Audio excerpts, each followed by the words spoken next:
Hi, guys, and welcome back to a brand new episode of the Carefree and Black Diaries podcast. I am the host, Shaakira, and I have two beautiful guests with me. I mean, inside and out, just truly beautiful women, amazing women, and I couldn't have asked for better guests. If y'all listened to last week's episode, I told you all that I was like hoping, fingers crossed. Obviously, you all had your fingers crossed as well that I would be able to get them here at the same time. So I am going to ask them to introduce themselves. I guess we can start with you, Diamond. Hello, guys. My name is Diamond, and what all am I introducing about myself? Who are you? And what do you do Um, creatively?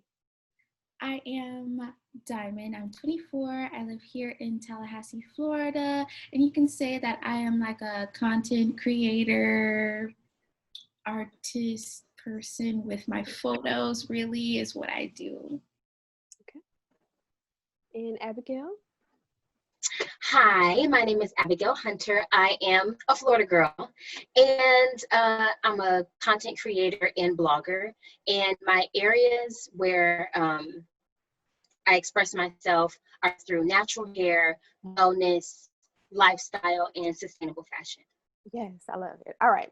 So I wanted to incorporate this just like small little breathing exercise before we hopped into everything. So Yes, you all, breathing. yes, it's so important because there's so much going on right now. So with you all listening to us or watching us as well, just take a second, just close your eyes if you can, and you both can close your eyes as well. And we're just going to take a deep breath in through your nose and out through the mouth, and inhale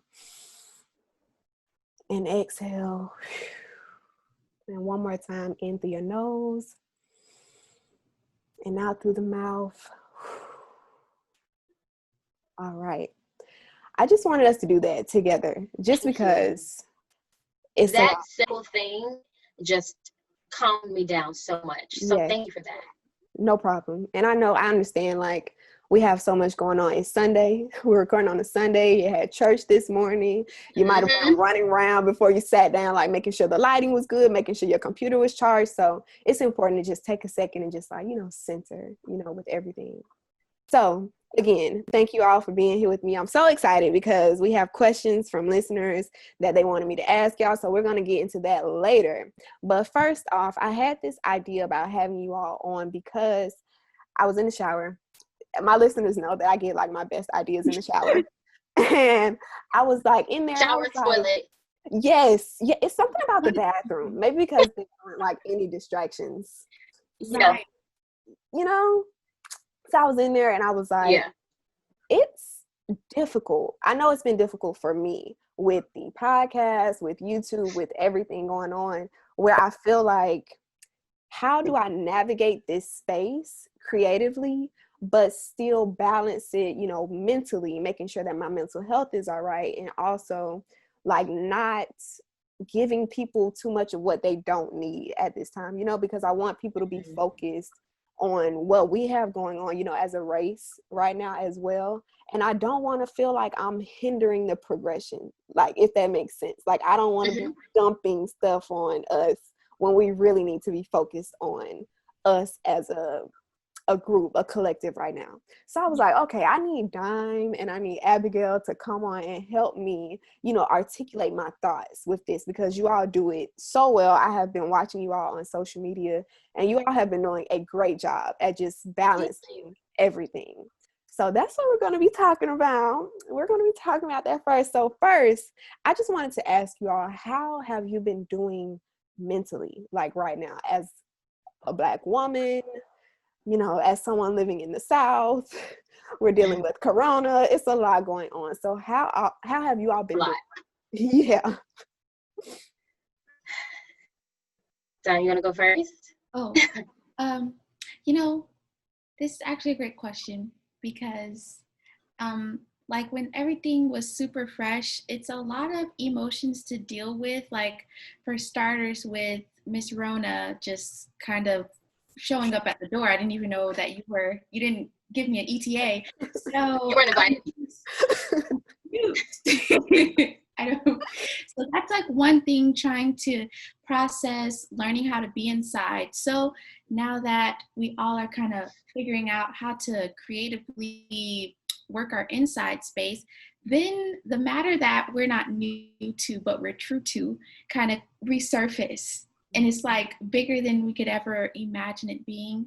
And at this time now, I'm doing better because I've learned how to process my feelings. But in the beginning, it was quite a lot to intake because I am myself sensitive and I don't really intake violence. I don't even watch violent movies really or violent anything. So it's kind of like I had to force myself to watch it in order to educate other people. And that was a lot to intake for someone who doesn't watch it at all. Yeah. So processing that, it took a lot of stepping away and processing what I just saw and then breathing. And then I come back and I'm able to talk to you. And I know we've already been to church this morning, but Jesus, bring us back. Yeah, I gotta take us to church. Jesus literally had to spend time with God in order to stand tall when it was time for him to go before the people. And I kept replaying that in my mind that even Jesus was nervous about things and even Jesus got weary, but he had to go to his Father to give him strength so that he can stand in front of people and be able to speak like there is nothing wrong with me. But I was before my Father before crying out all that I had. So that's been the process for me. That's beautiful. I love that. I love that. I agree. In this season, I had to be okay with not being okay. I am a very strong person. I have a very dominant personality. I'm a strong Black woman, as we all are. And we're so used to showing that we are strong Black women. We can take it all. But I had to find strength in my vulnerability, which, I used to hate the word vulnerable. Like, oh my God, no. But I've really, in this season, I've had to find strength in my vulnerability. Just like you said, Diamond, this isn't new. It's just been amplified. And I haven't been okay. I would just burst out crying for no reason. And it takes me quite a bit to cry. And so, you know how down in the South, people ask you, hey, how you doing? And you automatically say good. Yeah. Like, I had to be okay with saying, like, today's not a good day. I'm so used to saying I'm good that I was kind of lying to myself. So in this season, I have definitely found strength in my vulnerability and learned that it's okay to not be okay and to release those feelings, and not hold them in. But I'm doing better.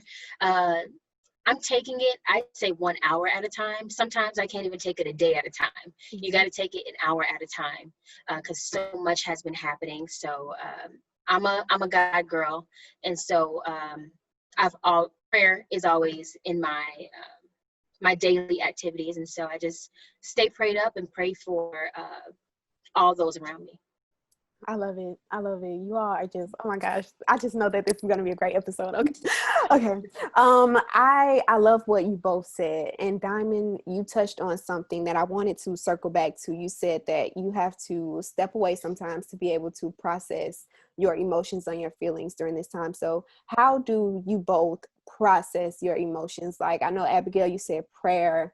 But what else do you all do, besides just stepping away and talking to God? What else can listeners do, whether it be exercise or whatever you all may do? That's me. I grew up doing, I'm an athlete. I was always an athlete. I did gymnastics, competed in gymnastics for 9 years. So working out has always been a part of my life. And exercise is indeed a stress reliever for me. I just go take a run, take a jog, take my dog, and that's my stress reliever. And unfortunately, these days, I've always taken my dog, but I feel more comfortable taking my dog running. I don't feel comfortable running by myself, which is really unfortunate. And I live in a good and safe place, but just these days, the way the color of our skin is not being appreciated when I do run to relieve stress. In order for it to be a stress relieving activity, I like to take my dog with me, but working out works. Journaling, I haven't done it as much as I want to. I would love for it to be a daily activity for me. But my blog is honestly therapeutic for me. So writing and exercising are forms of stress relievers for me. Love it. I love that. I love what you said when you said nowadays it's like you want something or your dog like with you when you're doing something that used to be like easy to just go do alone. But that's literally how I feel. My stress relievers were taking my walks, but it's like crazy because you see there's like a FDLE next to my home, but it's like I see a cop car and suddenly my walks are not as easy as they used to be. And then with Toyin, I believe it's Toyin. Toyin. Mm-hmm. Yeah.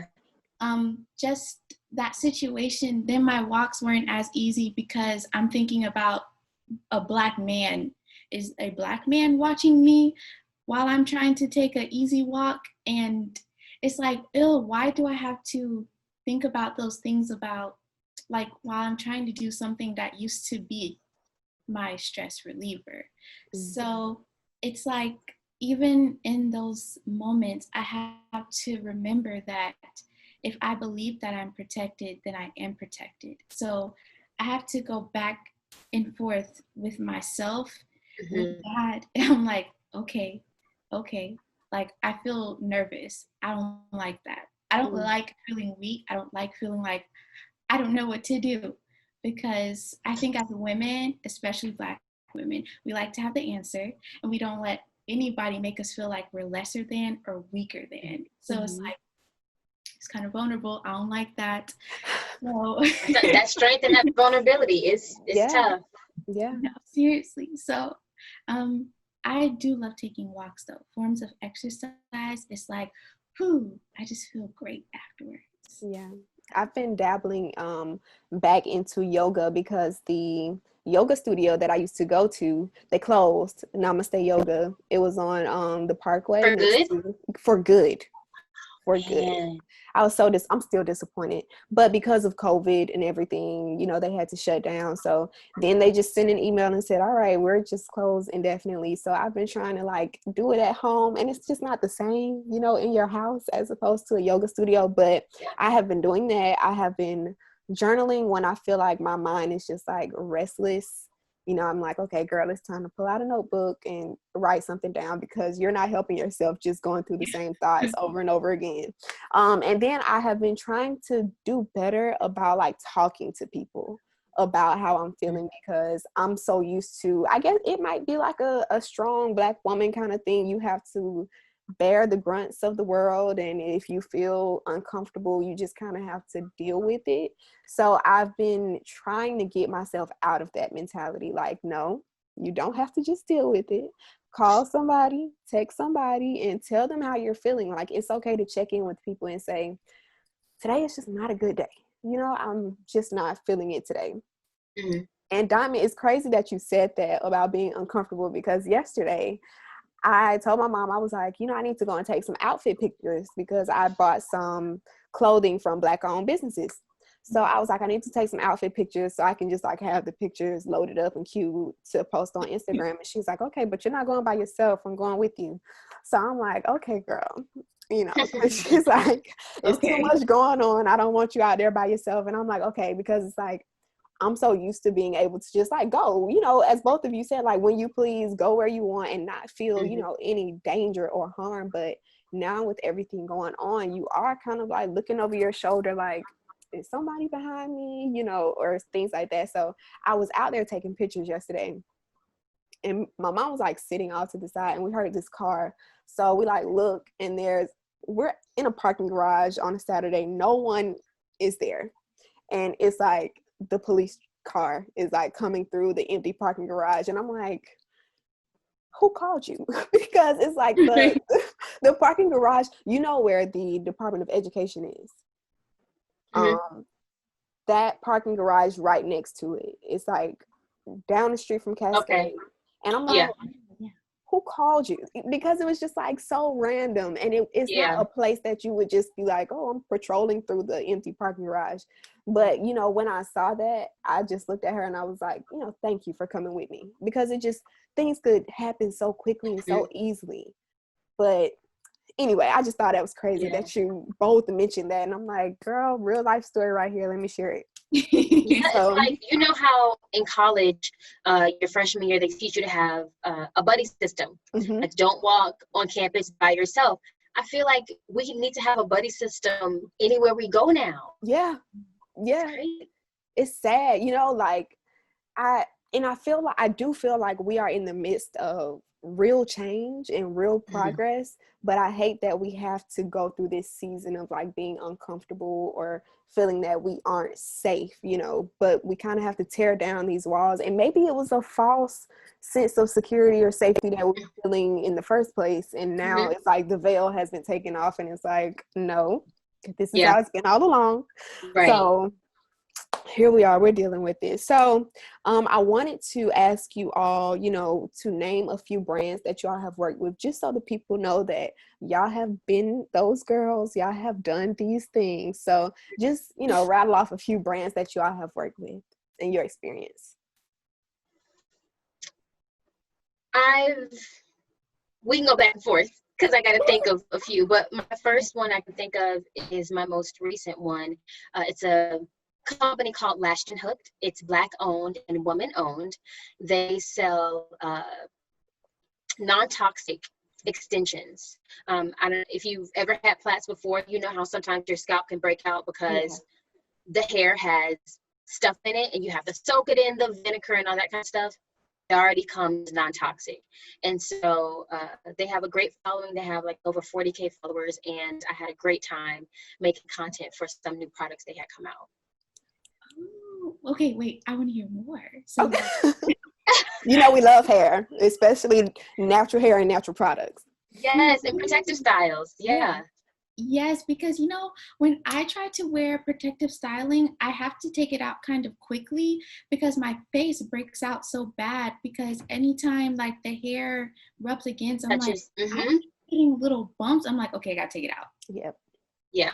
So I'll give you their information, but the hair is non-toxic for that reason. So many people are allergic to the chemicals that are in the hair, and so they take care of that before you even get the hair. Wow. She actually posted the video, right, of you with the ponytail? Yeah, she actually posted a video, Dime, where she had installed the ponytail. It was so cute. Okay, you have to go watch it. You have to watch it. I'm excited. I haven't seen it yet. Okay, that's actually fabulous. I love that. Okay. Oh, is it my turn? Yes, ma'am. Yeah. Okay, so I will say this is just like a tidbit. I feel like I'm at this stage where the brands that I kind of used to think about in my mind that kind of seem like that's just a thought, that's just a goal. It's like they're kind of appearing themselves now, and I don't know if it's because their eyes are open and they're like, oh my God, we don't have enough Black people. This is a cool Black girl. So I'm trying not to like make it seem like, oh, I don't know if they really want to work with me because you weren't here before. But I'm like, you know what? It is time to shine, because I'm going to show you why you need more Black women that you should be working it with forever, basically. Yes. So I'm looking to the side of me because I have some things to do. And let me just... You're like looking at the labels on the box, like, okay, who is this? So one of my new favorite, well, it's been my favorite, but I don't know if you guys know Glossier. Yeah. But they I'm an affiliate with them now, so I get to speak with them, and I'm just like yeah, it's a blessing. It really is a blessing. It's a blessing. I've never tried their products, but I will wait for the content that you put out so I can see your review on them. Likewise. I trust our reviews. I don't know if it's just me, but when I'm looking at clothing or skincare or something, I scroll to look for a melanin girl to give me just, you know, an authentic review. Same. No, seriously, I believe. I look Yeah. for like people who, like, I understand some people really do have a lot of brands and it's like, okay, but then there's some people who like really pick some good ones and I'm like, ooh, I know that you know what you're talking about, so I'm gonna listen some more to whomever recommend me. I know they're gonna do Yep. Same.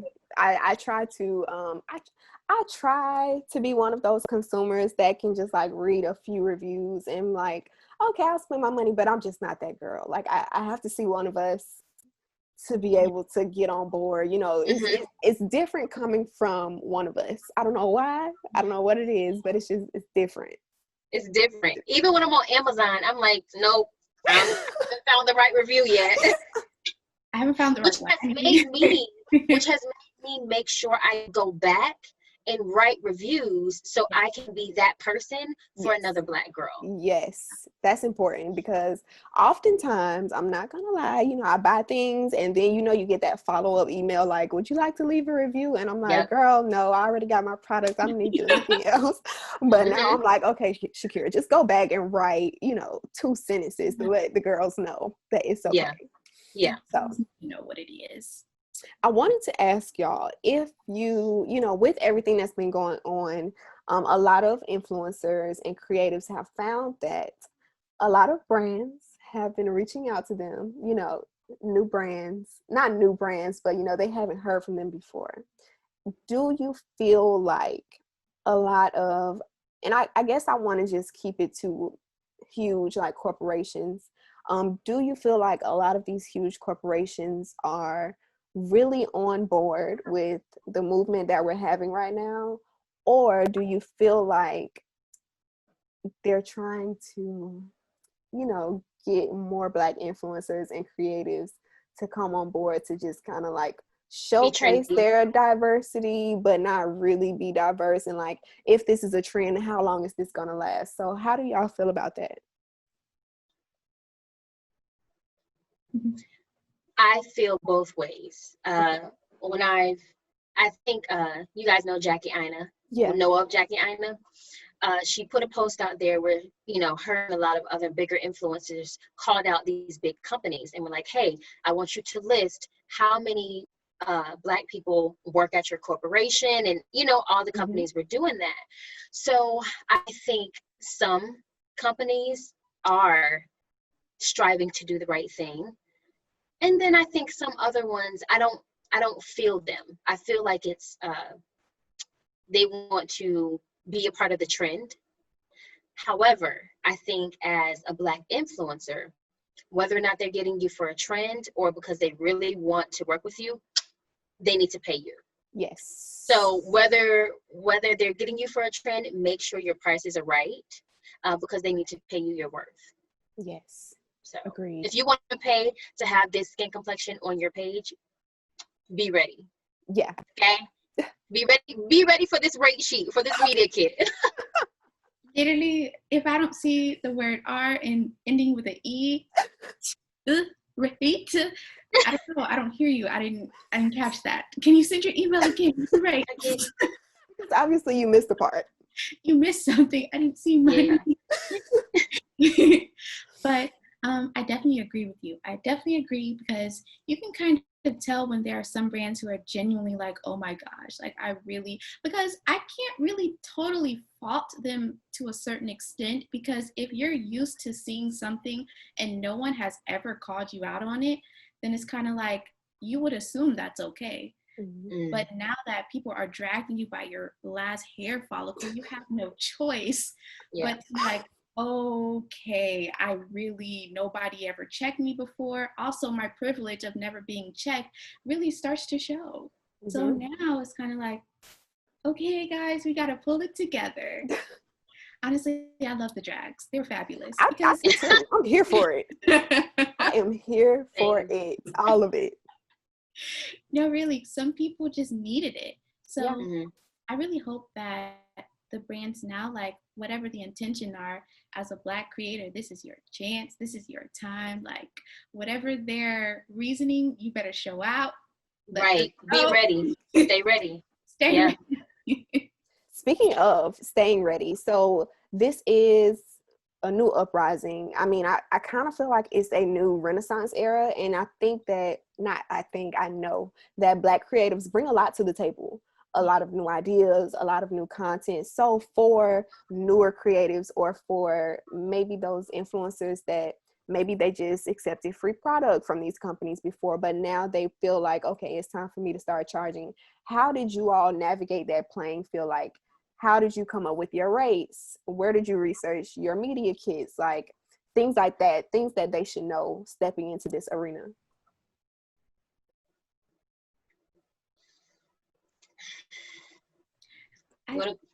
Go for it. I just, when it comes to this question, it's always so, it's a little difficult. Mm. It's a little difficult because it's like I have an answer, but I really don't always have an answer, because it just seems like, based off of what you can bring to the table, is kind of like how you construct how much you should charge for yourself. Because some people can really overcharge, and you don't really put in that much work to even ask these brands for that. So they know that, and they're not going to pay you. But then also, you don't want to be always accepting things for free, because that's going to set the tone for other influencers who know their worth, but the brands are assuming that, well, that one didn't do it, so unfortunately I don't have the budget. But you have the budget, but You always have the budget. you always have the budget. So For real. I struggle with my rate sheet, because it's always fluctuating. It depends on how your engagement is going, and being able to calculate that through time, and making sure like it's staying high, so that the rates that you charge can stay high too, and that your content is staying high, so that the rates that you charge can stay high too. It's like so many factors that you really just won't know, like when you first get started, but as you realize, like, that one popped off, and then it's like, ooh, that one really popped off. Now it's like, okay, so now that I'm popping off, to pop up with some cash. So it's very, I don't know. Abigail, what do you think? I'm still constructing myself here. So I'm a big researcher. Unfortunately, I don't feel like I have many friends in the industry. Like, they tell you need, for content creators need to have content creators as friends, so you guys can talk about your rates together, so to make sure that nobody's getting lowballed and that you're getting treated equally. And so that's one thing I would suggest if you are interested in becoming an influencer, you are one now. Find friends in the industry. That's something that I'm working on right now, to just build that tribe. But I did a lot of research. I did the calculations where I found a video. You calculate how many followers you have, times it by 7, and all that kind of stuff. It's so many different formulas that you can do. Really, it's just trial and error. Okay. You just got to try. And you have to know that the company is going to negotiate. So try to start high. Say, hey, okay, for an Instagram post, I want to charge 100 for an Instagram post, and 25 for an IG story. Try it out. See how it works. I personally, I've just been doing trial and error. Sometimes they're like, no. Sometimes they're like, okay. And I'm like, dang, you accepted that? That means I was too low. Wait a minute, you accepted 500? No. Go back. Go back. No. So, I've had all the experiences, and then I've had companies where they're like, oh, well, we're a small company and we can't afford to do that. But I'm like, you got like 50K followers. That's a small company. And I understand that numbers don't mean everything. I totally get that. But it's trial and error. I would say you have to pay to play. So, for example, I recently just bought a What Should You Charge ebook from an influencer that's bigger than me. And because I'm here to learn, and so I bought that ebook, and I learned so much. For example, usage rights when it comes to, if somebody wants to have your picture, Diamond or Shaakira, on their website, they need to pay a usage right fee like every month. Like if you want to charge $100 a month for a usage fee, yeah. So just little things like that. Yeah, It's I didn't trial and know. error. Yeah, but I tell you to get friends in the industry. That's something I'm working on, just so you can have somebody to balance off of, because it's hard to do this thing by yourself. I've been doing it for a while by myself, and I've been in that position where I'm like, I wish I just had somebody to ask, is this price okay? Is it astronomical? Is it too high? So, and have some friends, find some friends in the industry. That's my best advice. I love that. So, you all that are listening, if you are planning on stepping into these arenas, make sure that you have friends and confidants, people that you trust who are also in those same industry, so that you all can bounce ideas off of each other, and also discuss your prices, because listen, it is 2020. We are not being shy about how much we make anymore, okay? Because we are not allowing our brothers and our sisters to be lowballed by these companies and brands any longer. So make sure that you are talking to people and that you are also doing your research. Okay, so speaking of working with brands, I have gotten to a point where and it might be a little much, but I have gotten to a point where it's like, okay, if you are planning to have an ad spot, say, for example, on the podcast, or if you want me to promote something on YouTube or something like that, I have gotten to a place where I want to know what your company's stance is on diversity. I want to know what you think about Black Lives Matter. I want to know what you are doing in your business practices to make sure that communities of color are getting, things that they need. So how are you all ensuring that the brands that you work with going forward are doing their part, I guess you can say, when it comes to Black Lives Matter, when it comes to underrepresented minorities and communities? Is that something that you're looking at or thinking about in the future? That's something I've always looked at. Like before this season of life happened, anytime I wanted to work with the brand or anytime they wanted to work with me, I go straight to their website and I look at their mission. Because if your mission doesn't align with my morals, then, I'll have respectfully declined. So before all this happened, I always looked at the mission to make sure that we were aligned. And then I look at their social media pages and platforms and see, do I see anybody that looks like me? And if I happen not to see anybody that looks like me, in my life, I'm used to being a trailblazer and doing things first. And so if I happen not to see Black people on the website, I'll be like, okay, well, maybe I need to be the first one. But I do see a lot of other influencers asking companies, how do you feel about this first? Before I work with you, how do you feel about my life? Right. Do you really care about me, or do you want the fan base that I have? So I think we have to not be afraid to ask their opinion about, if my life matters. Yeah. I agree. It's very interesting because brands actually will email me and they'll start off with it. Like, I just want you to know. I'm like, oh, really? Attacking us. Okay. I just want you to know that we are very sensitive to what has been going on.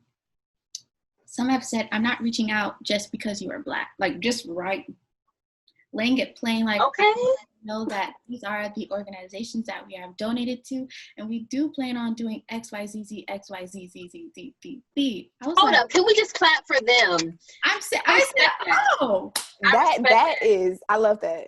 Yeah, I loved it. I'm like, wow, like they actually gave me a couple paragraphs before they said, okay, so now that we have let you know what we're going to do, what we have been doing, and that we are acknowledging everything that's happening, now I want to ask you, what I want to ask you about our company. Yes. So I actually haven't even all the way gotten the chance because they beat me to it.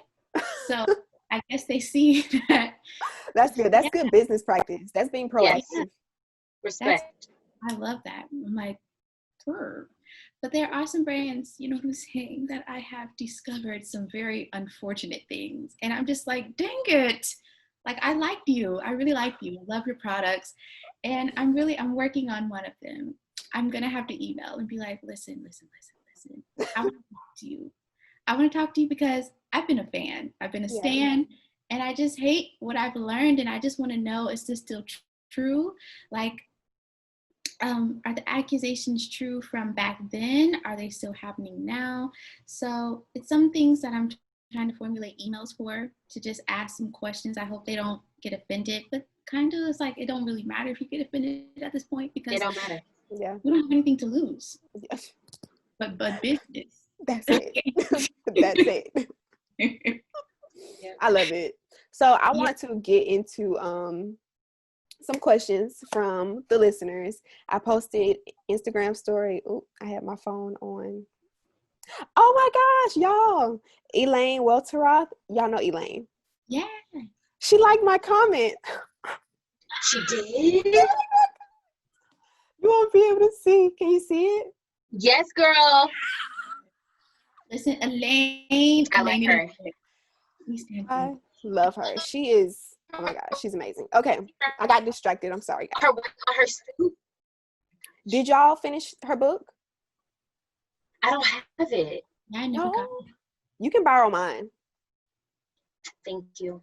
it. You can Sounds Oh, I need to read that book about relationships that you were reading from that pastor. Michael Todd. Yeah, you can borrow that one too. Was it good? It was. I have highlights in it, but like if you don't mind reading through highlights and stuff. Okay, cool. All right, so we have some questions. First of all, first question is, how do you stay focused? in general. I guess like with your creative projects, how do you stay focused on the task at hand? So you know how sometimes you can start to procrastinate, or even just with the current circumstances of everything going on, it can be kind of hard to shift your focus into creating something when your mind is on Black Lives Matter or COVID, you know. Well, I personally, like I said, I really try to pace myself with everything that I do. And before I even accept anything, I would just like lay it out. Like I do have different things that I have to do. And I let them know that I put a lot of work into each and every project. So I'm not about to spit something out at you.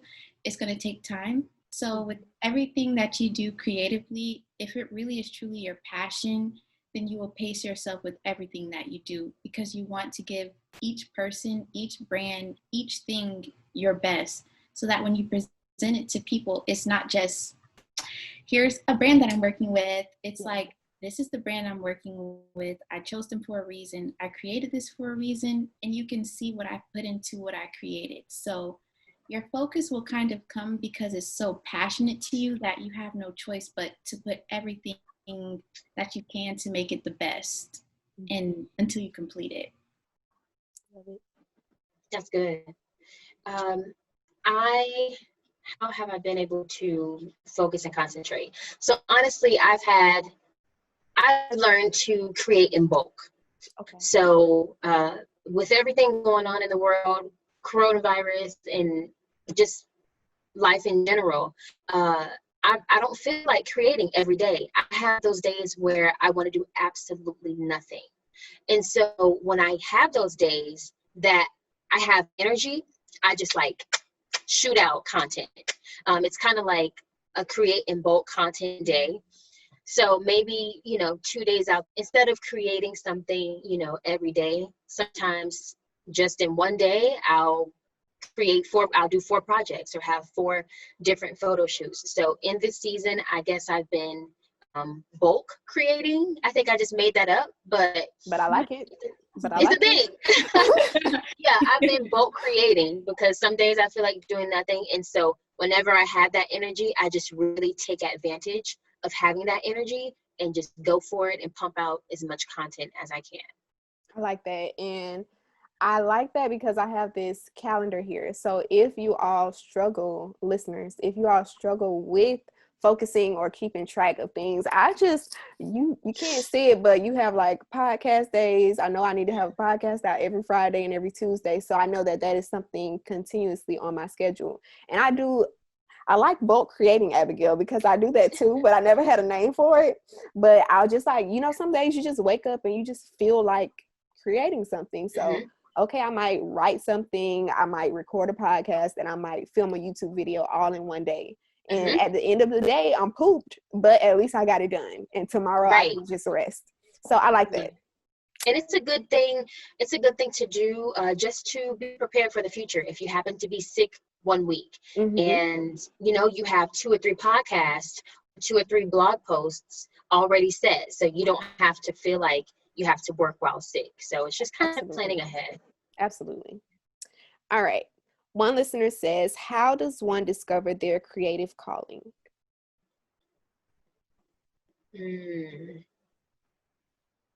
How does one discover their creative calling? I just dabbled in different things. So it's easy to find what you do like by finding what you don't like, by trying what you don't like. So, I don't know, for example, if I tried to be, if I tried to be an artist and I tried to draw and do cute drawings like you, Shaakira. And I was like, I don't like this. This feels like a job. This isn't for me. So I guess I found what I like to do by trying different things. And then I found what I don't like to do. Like, no, this feels more like a job to me. This isn't for me. Hair, natural hair. This is fun for me. This is like, I feel like I'm in my element. This is a part of my calling. So I guess trial and error, trying different things. Love it. I think mine kind of came from me not thinking that that's something that I could do until I tried it, and I'm like, oh my gosh, like, could I do this?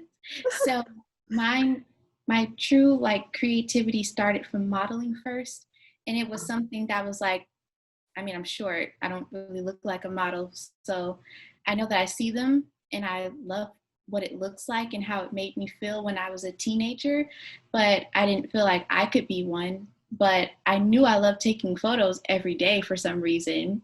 And I would take photos of myself in my room with my little janky camera, and I would play. And I'm like, this is so fun. I wish I had somewhere to put this. Then Instagram came out, but I never had phone with apps on it. And then when I got phones with apps on it, those looks came every day, and I was like, a picture. Like, this is so fun. Like, this is what I always wanted.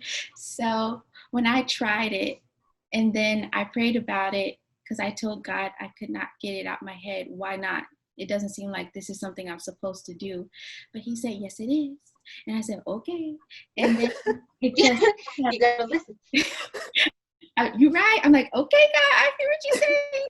And then from that, modeling turned into my passion for brands, because I started modeling for brands, and I found that I was giving creative advice, and I'm like, ooh, I wonder if I could do that for myself. And then it became like, I think this is something like, I think bloggers do this. So my new passion erupted, and then the rest has been history from there, I feel. That's good. I think that's perfect advice for anyone who is kind of waking up to this creative entrepreneurship blogger kind of lifestyle. So just dibble and dabble in everything. Find what you like, find what you don't like. You don't know what you don't like unless you try it. So just try your hand at everything. Next, this one is not really like presented as a question. I think it's just like asking our opinion on this, and it is we can all answer this. This is living with parents as an adult. I live with my parents as an adult. I guess I'll go first. It can be, sometimes it's just like, Especially having a creative, I guess, lifestyle or like job. I don't even like calling it a job, but you know, like if I'm recording a podcast and the TV is too loud and I'm like, can y'all turn the TV down a little bit? Like I'm recording right now. But I think for me right now, it's the perfect solution just because of finances, COVID. You know, I'm recently out of grad school. It just makes sense to not be spending money on an apartment when I don't have to. But if you are figuring out how to do so, but still like be able to create at the same time, because sometimes, I don't know about you guys, but for me, it can be kind of distracting when my mom was like, Shaakira, you want to watch a movie? And I'm like, girl, I need to be recording. I need to be writing right now. Like, I would love to watch a movie, but I can't. So I have found a way to, when they're napping or when they go to sleep at night, that's when I start moving around and start doing what I need to do. So I kind of like move around them, if that makes sense. So how do you all like navigate being able to create while also living at home? Or does it pose a problem? Because it might not pose a problem for y'all. Well, I live with my mom. So, you know, the craziest thing is my mother has discovered YouTube. Oh, so, gosh. This Remember those days. Discovered the new kids. She's like, Diamond, this is what you do. I'm like, that's right, mommy. So now you know the importance of what's going down when I close this door in this room. Like, you know what's going on in here. So truly, my mom discovering YouTube was the best thing that could have happened to this household, because now I don't have to explain myself. She knows the importance of the photos. She knows the importance of when I close the door. That means he respects what you do. We love that. We love to see it. We love to see it. It's nothing better than when your parents discover, like, okay, so this is why you love this so much. It's just like, yeah. You get it? You get me now? You get me now. Because trying to explain to your parents this is actually kind of like, so what is that? Yes. So it's like, I don't know how to like get you to understand how important it is. So if you watch it and you see other people do it, then you somehow get it. I love that though. I do too. My mom, she's always like, I was watching this girl on YouTube, Shaakira, you should do this. And I'm like, yes, it's the ideas. Like, yeah. I do that. She's the one who told me, she was like, you need to make a schedule, a posting schedule on YouTube. And I'm like, okay, momager. Yeah, right. Yes.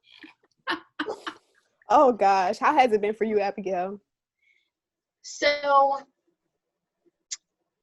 I think to the girl who asked the question, I think as a creative, it's the biggest test living at home. Like if you're a true creative, living at home with other people is a true test, because you have so many distractions, like you said. Sometimes you have parents that don't understand what you do. Sometimes you don't have the space. It's like, okay, I want an aesthetic background, or I want, this nice room that these YouTubers have. You have to be creative and work with what you have. Like that imagination, girl, if it's a little corner and you just have to do something, put a frame up. You just have to work with what you have and use your imagination. It's a true test, because you're like, oh my God, this is not how I envision my life. But you have to not be worried about what other people think. Everybody is home for different reasons. Personally, we were a caregiver. My family and I, we were caregivers to my grandma for 10 years. She had 2 strokes and she was full-time care. And we all helped take care of her. So you have to understand that everybody's in a different season. This is my season right now. I know it won't be always. So I've learned to respect the process. I don't have to like it all the time, but I've learned to respect it and work with what I have. I have went outside and gotten different plants to make it pretty in the background. So you just have to, you got to work with what you got. Hopefully you have people that respect if your door is closed, if you have something saying I'm recording, that nobody will bust in, dogs included. Right. But you just have to, you got to focus. You have to focus. Yeah. And be Definitely. flexible too, because I don't know, if you live with, brothers and sisters, that room that you thought was available might not be available at the time that you were going to film. So you have to be flexible and just be willing to pray. Yes. Because sometimes prayer is the only thing that gets you through. Uh, All right. The next question, this one is also kind of vague, but it says best financial tips. So I guess what are you guys' best financial tips when it comes to money that you make from your creative projects? so I I like to know where my money is going. So I like, for each, say I have a check that's $100. I like to know where that $100 is going. So first, I'm going to pay my tithes. So 10% of that $100 is going towards my tithes. A little bit of that is going to my savings account.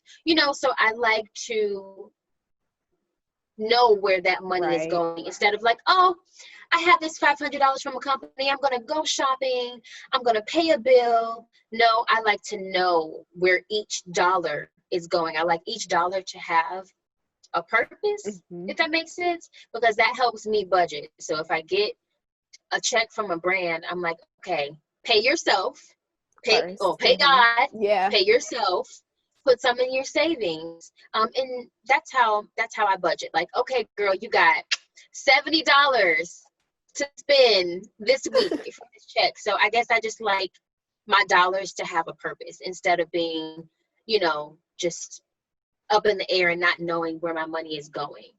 Yeah. Okay. Yeah. I definitely agree, because I still work full time with the state, and from whatever I make from content, the thing is, a lot of the time it's like net 30, net 45 days. So I'm not going to see it that month anyway. So what I'm getting really is from what I'm getting from my office job. So I too love to like know what all I have to do with that. So splitting it up, like, okay, like you said, gotta pay my tithes. I tell my dad That's month before, like, Daddy, this is what I'm giving. Okay. So I'm like, this is what church I'm baby. giving. Okay. Yeah. So I give that. Then I give to my mother for our house. Mm-hmm. And then I don't have a car yet, so I don't have that payment yet.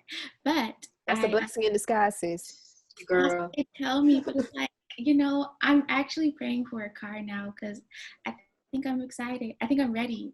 This could be the perfect year, honestly, for you to get a car, just because all of the like the car lots are going to be trying to get rid of the cars that they have now to try to get the new ones in. And as you know, a lot of people haven't been purchasing cars with everything that's going on, so the price of them have been going down. So we can talk about that offline. Oh yeah, let's talk But about it, because yeah. it's been like marinating in my spirit, and I'm like, God, I feel like for some reason I'm ready for a car right now. So.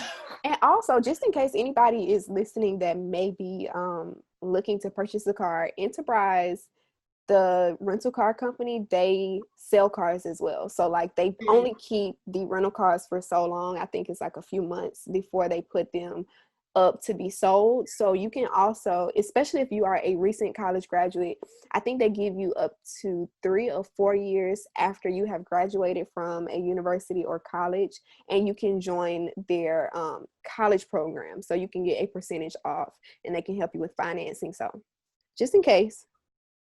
Oh yes, we need to have this side. Great advice. Yeah. I'm very excited. Ooh. Okay.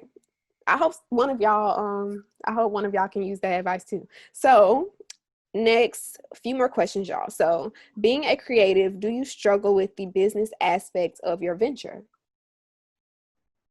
And I DM'd her back because I wanted to get some clarity, but she hasn't responded yet. But I was asking her, like, you know how sometimes being a creative, like, that's all you want to do. Like, I just want to create. I wish I had somebody that handled the business aspect of this so I can just create. So I'm thinking that that's what she means, like not really wanting to deal with the business aspect. So how do you all navigate that? Well, I don't think I'm that big yet to have like don't downplay yourself. Okay. Right. Okay. So here's the skinny. This is the new. The thing is, I'm actually thinking about signing to an agency soon. And I've been a little nervous about it because I don't want to lose that personal touch that I get to have with talking to the brands myself, managing how my money goes, and teaching myself along the way. But also, it would be kind of cool to have my agency handle everything and I just create. But it's a little difficult because the reason why we love creating is that personal touch that you get to have with the brand you guys develop. If you guys ever get on the phone with the brand manager and it's like, okay, let's talk about this product so I know how to properly tell my audience what it really is about. So right now I'm enjoying handling it, but I do know at some point I'm probably going to need some extra assistance because I don't want to fail. I don't want to lose touch with what I'm supposed to be doing. And it's always great to have help. Yeah. But, you know, we're still figuring it out, I feel. Yep, still figuring it out. I don't struggle with handling the business aspect because I feel like, I don't know, a part of me is a businesswoman. I respect having to handle it. I don't like having to handle it all the time because, like you said, I really would love to just be able to create and somebody deal with that. So I respect it and I appreciate learning, like you said, Diamond. So when that time comes, when somebody is able to take that business aspect out, I'll appreciate them. Because I'll be like, dang, I don't miss making those invoices. I don't miss, getting those tax papers all, in order. So I like to learn because even when somebody's handling it, I like to just be able to protect myself and know what they're doing. And usually, if you've gone through something before, you respect when somebody takes over that job. For example, if you were a waitress before and you go to a restaurant, you treat that waitress well because you were once in her position. So I guess I'm respecting the process of learning the business side, but I will be very grateful when I can pass that over to somebody. Diamond, I'll have to talk to you to see, what you think about the agency that you're potentially going to partner with. So we'll talk. Definitely. All right, next question. She says, how do I get my followers to engage more with my content? You know what? I have the perfect thing. Okay. Put us on, Dime. Put us on. So I'm taking notes. The thing is, I saw someone say that you have to care for your Instagram as though it's like your child. And if you don't love what you do, then no one's really going to engage back with you because it kind of just seems like I'm just putting something out. But if you genuinely nurture your Instagram as though it is your child, then people are going to come because you are defining your purpose there. You're defining, this is why I'm posting this. I want to talk with you. I like meeting new people. It's not just an app, but if you treat it as though this is really a place where I want to meet people, I actually want to engage in your content. I like that. I followed you for a reason. So if you're not nurturing it, if you're not giving it time, if you're not engaging with anybody else, then what makes them want to talk back to you? Because you haven't nurtured it enough for it to even know who you are, which would be your audience. So it's that time. You must spend time with as many people as possible because that time that you put in, people will soon come to you. And it's like a back and forth. It's like a family. type. Love it. I agree.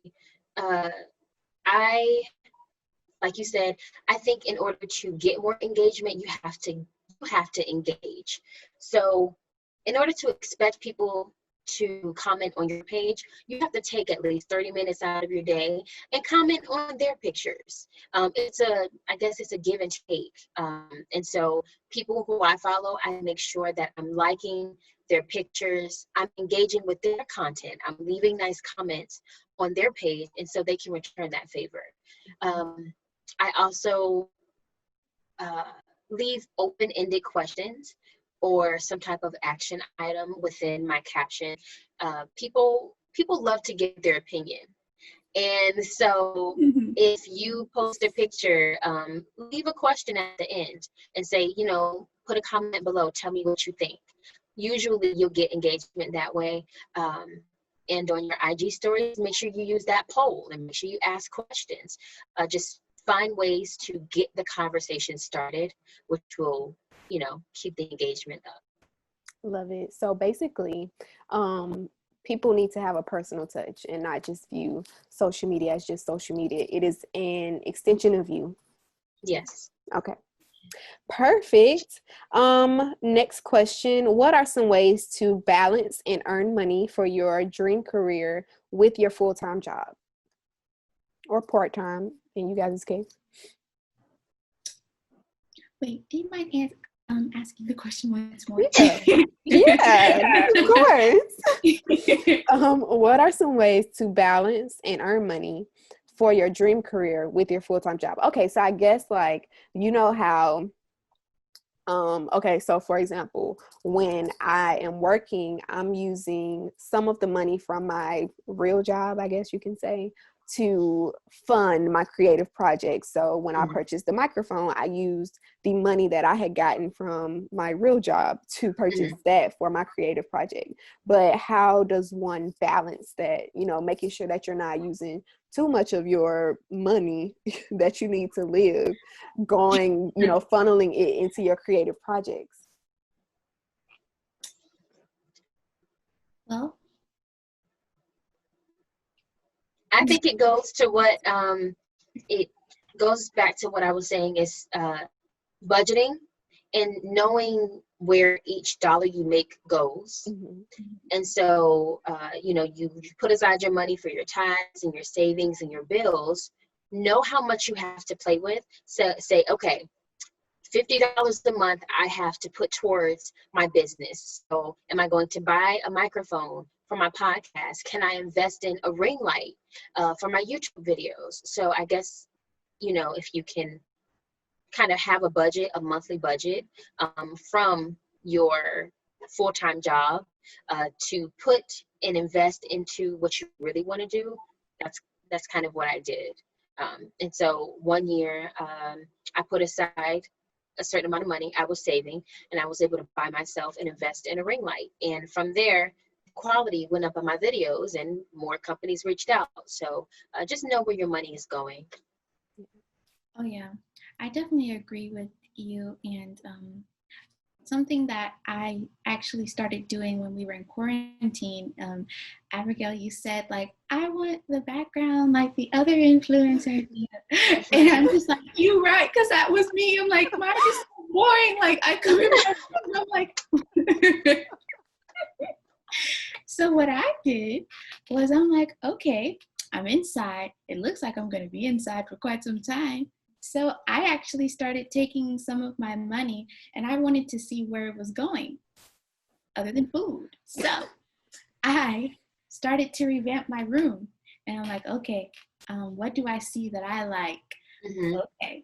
So I started revamping, taking out old things, putting in just new little things that made me feel really good inside my room and that were aesthetically pleasing because I knew I was going to see this part. So I'm like, all right, I need this part to be doing something. Yeah. And literally, the whole showing bang bing bang just came together, and I'm just like, oh my gosh, like I can take pictures right here because it looks better in the back, and I Yeah. see where all my money went. It went to that mirror, the bed, the mirror, the plants. Just, it's like you see it. But I didn't do it at once because you don't want to over exhaust your budget, because then you're not going to have enough to do regular things like eat and stuff. So you have to pace yourself. Yeah, Don't do too much. definitely make sure your money makes sense.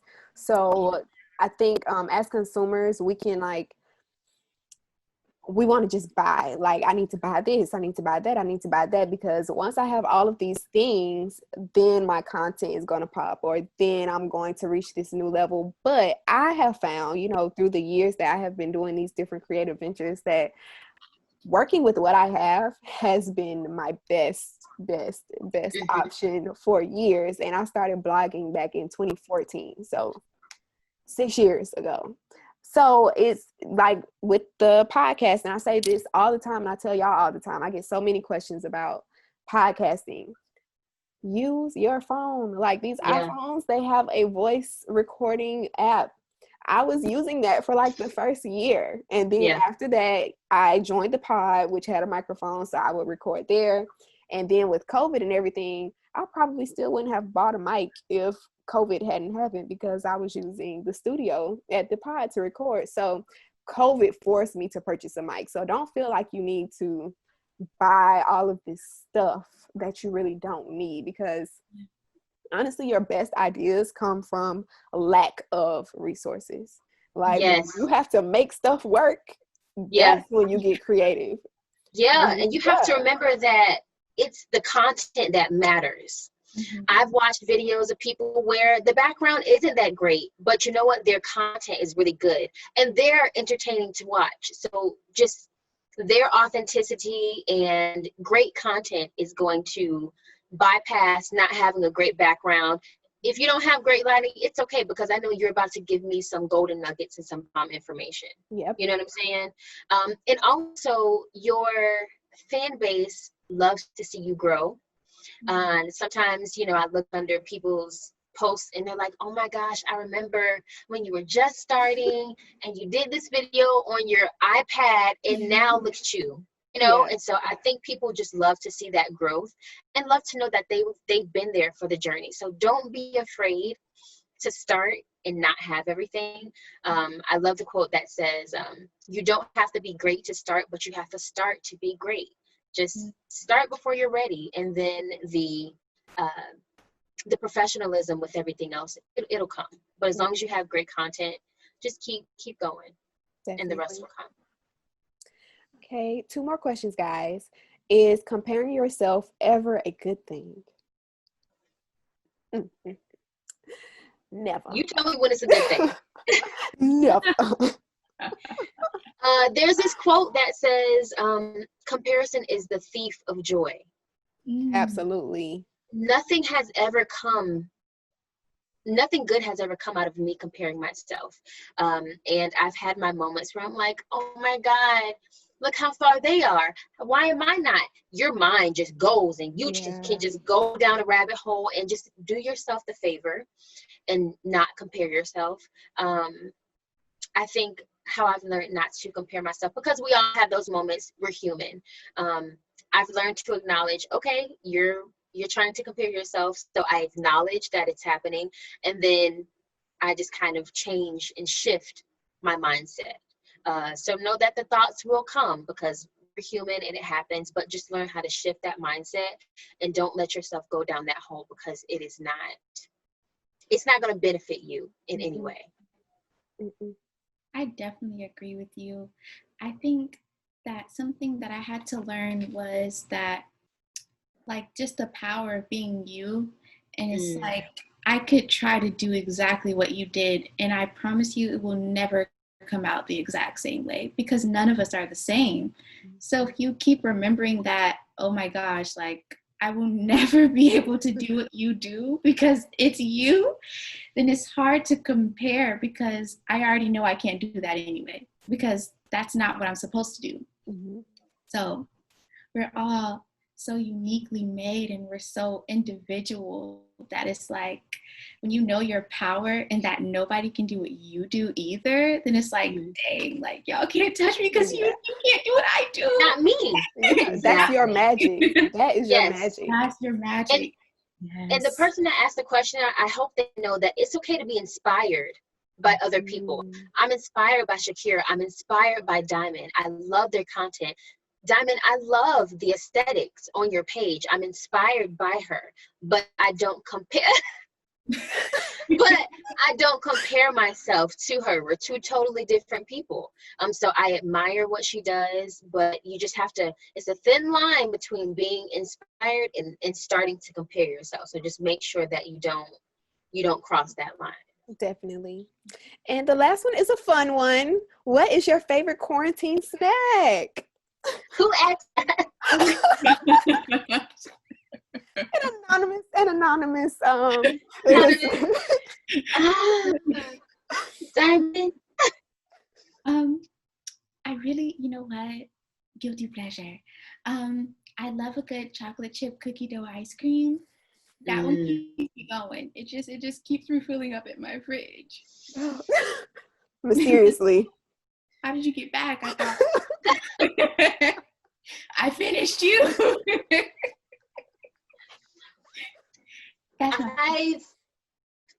I've taken a break from sweets. Like, yeah. But honestly, you know what has snuck back up in my pantry? Popcorn. Popcorn, okay. Yeah, I just can see popcorn and enjoying a movie. Like, I guess before quarantine, I never took the time to actually slow down. Yeah. And watch a movie and just enjoy. You know, like I watch shows on Netflix, but that was, I was eating a little something. But I've just taken time to just have a little movie night, buy some popcorn, because the movie theaters weren't open, so kind of like a movie night at home. So yeah, popcorn has been my guilty pleasure. Yeah, mine has been Ben and Jerry's ice cream. I had never Is it tried. Ben and Jerry's black owned? It's white. It's two white guys, but please. Their business practices Hear them out. are insane. I have never heard of a company this thorough, this into Black Lives Matter. Like, oh my, this is gonna sound like a promo, and I promise it's not a promo, but they have been for police reform. They have been for Black Lives Matter before, like way before any of this. It's like two old white guys, but they were arrested during the protests.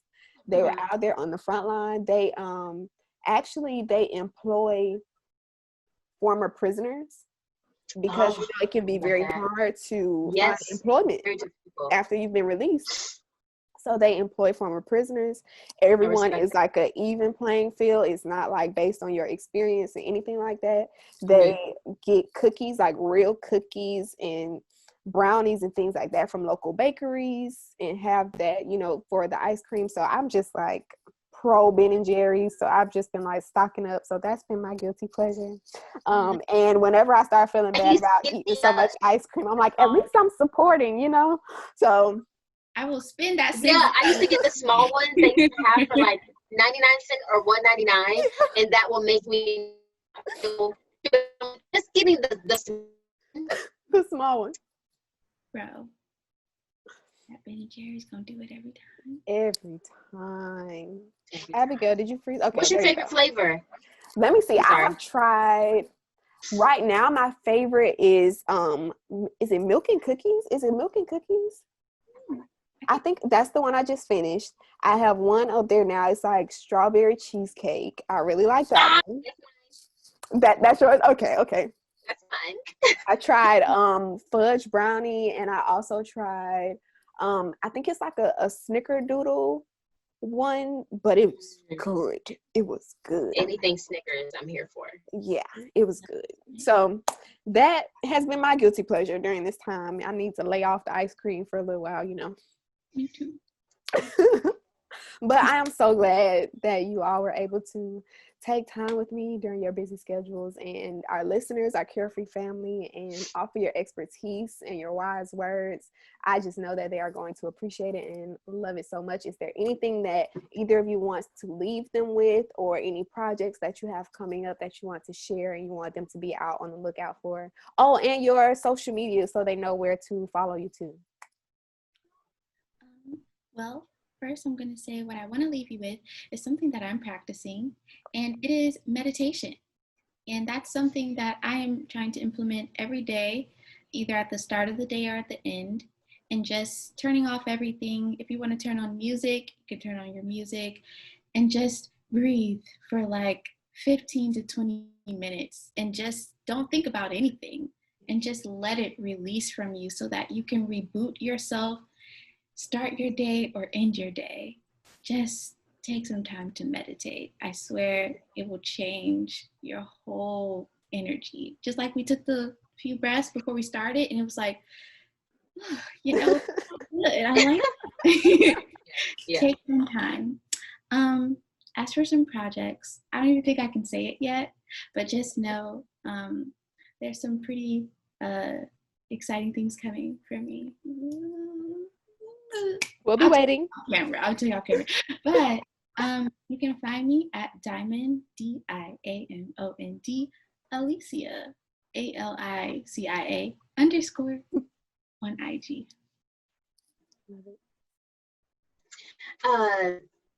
You can, okay, social media first. My Instagram is abk, AB.K _.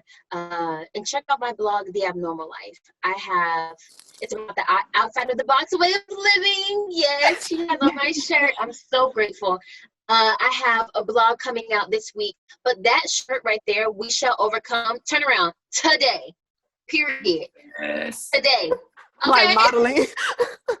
So that shirt was an expression of my creativity. I was trying to figure out, I think we were all trying to figure out during this movement, how can I be effective? What can I do? And that quote just stuck with me in my head. And whenever I felt down, I just kept saying, we shall overcome. And the song says, everybody knows the song, We Shall Overcome, but the song says someday. And I was like, nah, today. So, I have a few shirts left, maybe like 5. I'm almost sold out. But check it out on, go to The Abnormal Life and it'll lead you to my Etsy page. But I have more shirts dropping, and I'm excited about life. Every time I have another day, every time you're breathing, just live out your purpose.